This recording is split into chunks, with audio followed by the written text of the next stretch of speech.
ബി.ജെ.പിയുടെ core committee ചേർന്നുകൊണ്ടിരിക്കുകയാണ്. അപ്പോഴാണ് ബി.ജെ.പിയെ നശിപ്പിക്കുക എന്ന ഉദ്ദേശത്തോടുകൂടി ഏതോ ബിരുദന്മാർ, ബി.ജെ.പിയിലുള്ള ആളുകൾ തന്നെയാണോ, ബി.ജെ.പിയിലെ നേതാക്കൾക്കിടയിലെ ഗ്രൂപ്പിസവുമായി ബന്ധപ്പെട്ടിട്ടാണോ എന്നൊന്നും നമുക്ക് അറിയാൻ കഴിയില്ല.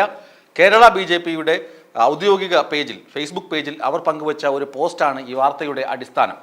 ആ പോസ്റ്റിൽ പറയുന്നത് 2026 നിയമസഭാ തെരഞ്ഞെടുപ്പ് ലക്ഷ്യമാക്കി ബി.ജെ.പി കേരള മിഷൻ എന്ന പേരിൽ ഒരു ഇൻസ്റ്റഗ്രാം അക്കൗണ്ട് തുടങ്ങി അതിനകത്ത് കൂടി വ്യാജ പ്രചരണങ്ങൾ നടത്തുകയാണ്.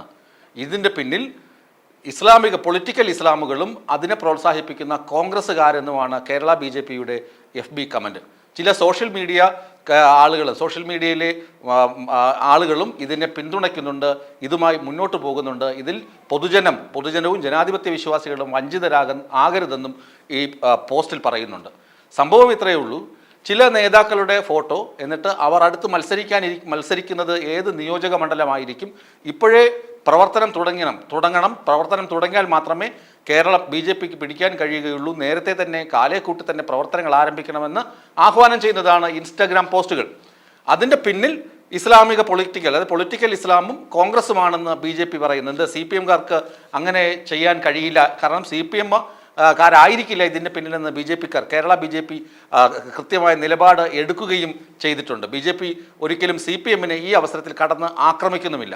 ഇതിൻ്റെയൊക്കെ പിന്നിൽ CPM-ഉം ബി.ജെ.പിയും തമ്മിലുള്ള അവിശുദ്ധ കൂട്ടുകെട്ടാണോ എന്ന് സംശയിക്കുകയും ചെയ്യും. കാരണം പൊളിറ്റിക്കൽ ഇസ്ലാമിനെ തന്നെ പ്രതിചേർത്ത് ഇങ്ങനെ ഒരു ആരോപണം ഉന്നയിക്കണമെങ്കിൽ ഇതിൻ്റെ പിന്നിൽ രാഷ്ട്രീയ അജണ്ടയുണ്ട്. കോൺഗ്രസിനെ തോൽപ്പിക്കുക എന്ന അജണ്ടയുണ്ട്. പൊളിറ്റിക്കൽ ഇസ്ലാമും കോൺഗ്രസുമാണ് ശക്തിയായി നിൽക്കുന്നത്. കാരണം SDP-യുടെയും ജമാഅത്തെ ഇസ്ലാമിയുടെയൊക്കെ പിന്തുണ മുസ്ലിം ലീഗ് എടുത്തത് കൊണ്ടാണ് പാലക്കാട് ഉപതെരഞ്ഞെടുപ്പിൽ രാഹുൽ മാങ്കൂട്ടത്തിൽ ബി.ജെ.പിയെ തറപറ്റിച്ച് വൻ ഭൂരിപക്ഷത്തിൽ വിജയിച്ചതെന്ന കണക്കുകൂട്ടലിൻ്റെ ഒക്കെ അടിസ്ഥാനത്തിലാണ് ആ ലിങ്ക് പൊളിക്കാൻ കൂടി വേണ്ടിയാണ് ഇത്തരത്തിലൊരു പോസ്റ്റർ പ്രചരണം നടക്കുന്നത്. ഇൻസ്റ്റഗ്രാം അക്കൗണ്ട് തുടങ്ങിയതും വ്യാജ അക്കൗണ്ടിൽ നിന്ന് ഇങ്ങനെയുള്ള പോസ്റ്ററുകൾ വരുന്നതെന്നും രാഷ്ട്രീയ നിരീക്ഷകർ അഭിപ്രായപ്പെടുന്നുണ്ട്.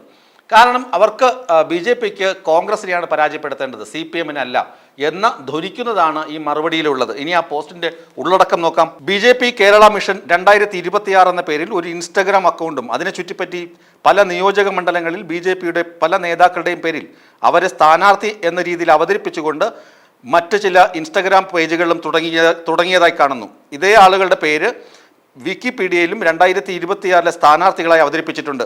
ബി.ജെ.പിയിൽ ആഭ്യന്തര കലാപം ഉണ്ടാക്കി പ്രവർത്തകരെയും അനുഭാവികളെയും തെറ്റിദ്ധരിപ്പിക്കാൻ ഉദ്ദേശിച്ചുകൊണ്ടുള്ള ഈ പ്രവർത്തികൾക്ക് പിന്നിൽ പൊളിറ്റിക്കൽ ഇസ്ലാമിസ്റ്റുകളുടെ സഹായത്തോടെ കോൺഗ്രസ് ആണ് പ്രവർത്തിക്കുന്നത് എന്നാണ് കാണുന്നത്. ആട്ടിൻതോലിട്ട ചില ഓൺലൈൻ വ്യാജന്മാരും ഇത് പ്രൊമോട്ട് ചെയ്യുന്നുണ്ട്. ബി.ജെ.പി സ്ഥാനാർത്ഥികളെ നിശ്ചയിക്കുന്നത് കേന്ദ്ര നേതൃത്വമാണ്.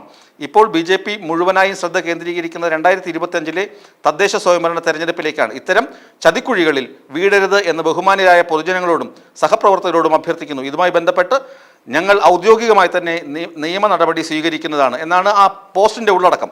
ഇനി പോസ്റ്റിൽ പറഞ്ഞിരിക്കുന്ന കാര്യങ്ങൾ നോക്കാം. അതായത് ഇൻസ്റ്റഗ്രാം പേജുകളിലുള്ളത് ഒന്ന് സ്ഥാനാർത്ഥികളുടെ പട്ടികയാണ്. സ്ഥാനാർത്ഥി പട്ടികയിൽ പറയുന്നത് ഒന്ന് വി മുരളീധരൻ ആറ്റിങ്ങലിൽ മത്സരിക്കും, അതുപോലെ തന്നെ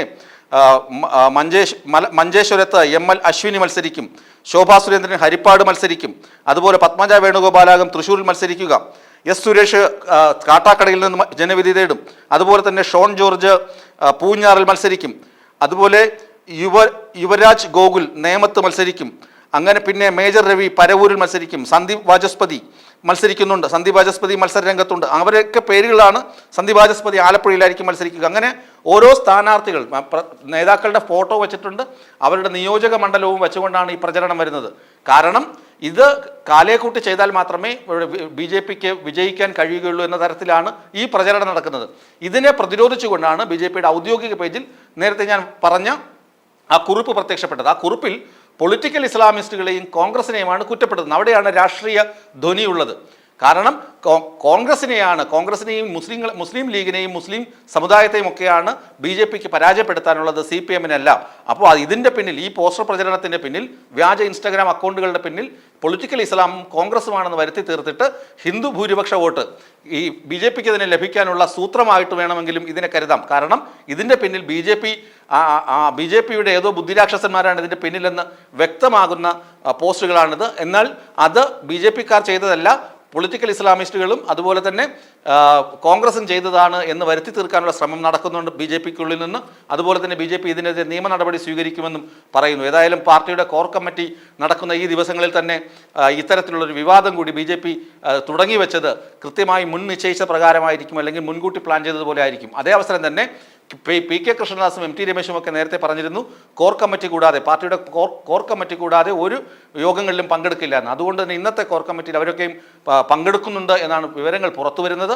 പ്രഭാ ജാവ്ദേക്കറിൻ്റെ അധ്യക്ഷതയിലാണ് യോഗം ചേരുന്നത്. ഇനിയുള്ള രാഷ്ട്രീയ പൊട്ടിത്തെറികൾ, ബി ജെ പിക്കുള്ളിൽ എന്തൊക്കെ പൊട്ടിത്തെറികളാണ് നടക്കുന്നതെന്ന് വരും മണിക്കൂറുകളിൽ തന്നെ നമുക്ക് അറിയാൻ കഴിയും.